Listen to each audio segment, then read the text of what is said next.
शुरुआत करेंगे। उत्तराखंड को जल्द रेगुलर डीजीपी मिलने का रास्ता साफ हो चुका है। यूपीएससी के 3 नामों का जो पैनल है वो सरकार को फिलहाल भेज दिया गया है। पैनल में मौजूदा कार्यवाहक डीजीपी अभिनव कुमार का नाम फिलहाल नहीं है। यूपी कैडर होने की वजह से अभिनव कुमार का नाम नहीं रखा गया है। पैनल में आपको बता दें कि दीपम सेठ एडीजी एसएसबी केंद्रीय प्रतिनियुक्ति पर पीवी के प्रसाद एडीजी होमगार्ड का नाम शामिल है। बता दें कि अमित कुमार सिन्हा एडीजी एडमिन का नाम भी इसमें शामिल किया गया है। तो यूपी कैडर होने की वजह से अभिनव कुमार का फिलहाल नाम नहीं है। तो 3 नामों को फिलहाल भेज दिया गया है। पैनल में ये 3 नाम रखे गए हैं और उसके बाद फैसला आने का इंतजार है।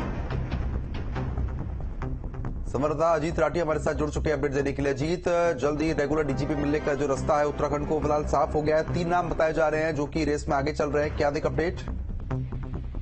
जी बिल्कुल, देखिए ये चयन प्रक्रिया होती है सुप्रीम कोर्ट की रूलिंग के हिसाब से। तो पिछले दिनों यूपीएससी में डीपीसी हुई थी जिसमें कई बड़े अफसरों को शामिल किया गया था और यूपीएससी के चेयरमैन की अध्यक्षता में हुई थी। तो यहाँ से जितने भी नाम गए थे उनमें से 3 नाम सेलेक्ट करके उन्होंने वापस उत्तराखंड सरकार को भेजे हैं, जिनमें दीपम सेठ हैं जो इस समय केंद्रीय प्रतिनियुक्ति पर हैं और एसएसबी के एडीजी एस्टेब्लिशमेंट हैं। दूसरा 2 एडीजी रैंक के ऑफिसर पीवी के प्रसाद और अमित सिन्हा वो यहाँ राज्य में तैनात हैं।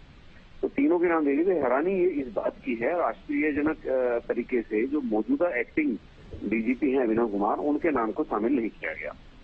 उसके पीछे की ये वजह बताई जा रही है कि उनका कैडर उत्तराखंड नहीं है, उत्तर प्रदेश है और वो एक स्टे पर यहाँ पर रुके हुए हैं, तो इसलिए उनके नाम को कंसिडर नहीं किया गया है।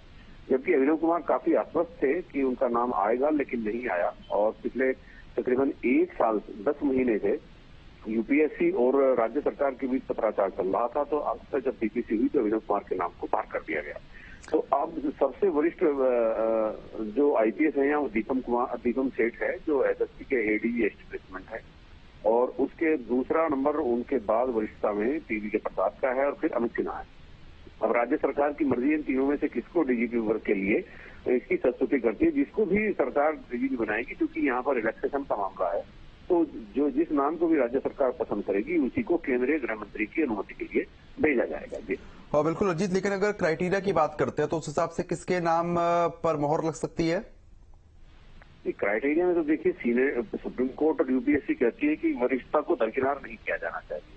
तो वरिष्ठता के मामले में दीपम सेठ सबसे ऊपर हैं, लेकिन वो केंद्रीय प्रतिनियुक्ति पर हैं। वो अगर उनके आने में कोई अड़चन तो नहीं है, किसी तरह की कोई दिक्कत तो नहीं है और वो चूंकि एक महत्वपूर्ण पद पर हैं, तो वरिष्ठता के क्रम में दीपम सेठ सबसे ऊपर हैं। उसके बाद पीवी के प्रसाद हैं, वो भी दूसरे नंबर पर हैं और तीसरे नंबर पर अमित सिन्हा हैं। तो इन तीनों में से किसी एक की संस्तुति उत्तराखंड सरकार केंद्रीय गृह मंत्रालय को कर सकती है और केंद्रीय गृह मंत्री अमित शाह की अनुमति के बाद उनको डीजीपी बना दिया जाएगा। जी चलिए ठीक है, खबर पर आप नजर बनाए रखिएगा। फिलहाल बहुत बहुत शुक्रिया आपका तमाम जानकारी हमारे साथ साझा करने के लिए।